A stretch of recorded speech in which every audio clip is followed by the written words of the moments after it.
I know I'm usually the bearer of bad news, but not today. Today I have some fantastic news to report.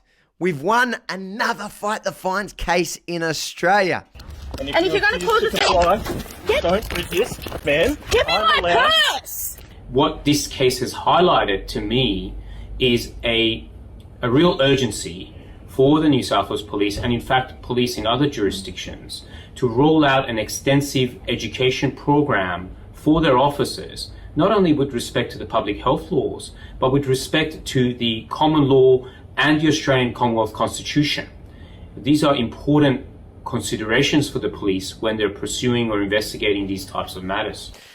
That's right. Do you remember DJ Barker, who was pulled out of a shopping mall in New South Wales for not wearing a mask? She had an exemption and police that day apologised, and I gave them credit for doing so. But as you remember, the world was shocked when the very next day those same police officers went to her house to issue her an infringement, a fine, for the very same incident. Do anything if you don't want to, Yeah. but anything you do say or do will be recorded, and that record may be used in court. Do you understand? Yeah. Okay. You guys helped fund our exceptional lawyer Manny from New South Wales, who went to bat on her behalf, who went to fight the fine at fightthefines.com.au. Well, officially, police have now withdrawn that fine. Now, we're about to talk to both DJ and Manny, but before we do, I want to thank each and every one of you who made it possible. Without you, we couldn't afford to pay Manny's fee to defend DJ. Fightthefines.com.au. Thank you. And please, the more we get, the more we raise, the more Aussies we can fight for. So fightthefines.com.au, and you will see your contribution will get real results. They already have. We haven't lost a case yet, and I truly believe we won't lose one. We're not paying these fines, we're fighting them. Fightthefines.com.au. Police are watching very closely what we're doing here at Fight the Fines, because they're seeing that they're being tested. Their infringements, their unlawful infringements are being tested, and they're falling like dominoes.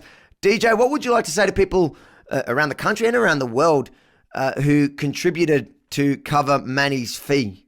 I couldn't thank everyone enough for the amount that they've chipped in or supported, or because if it wasn't for them and, you know, the platform like you guys, I wouldn't have been able to fight this, and I wouldn't have had, you know, I guess the great outcome that we've had today in regards to, you know, the right thing and the law and the way things are supposed to work in our community. And, you know, yeah, just I'm more than happy. I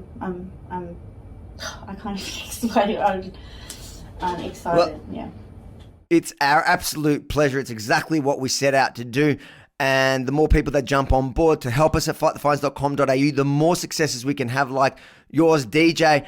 What would you say to people who have copped these fines, who are a little bit intimidated by the fact that the state has, you know, essentially persecuted them, unlawfully issued them a fine?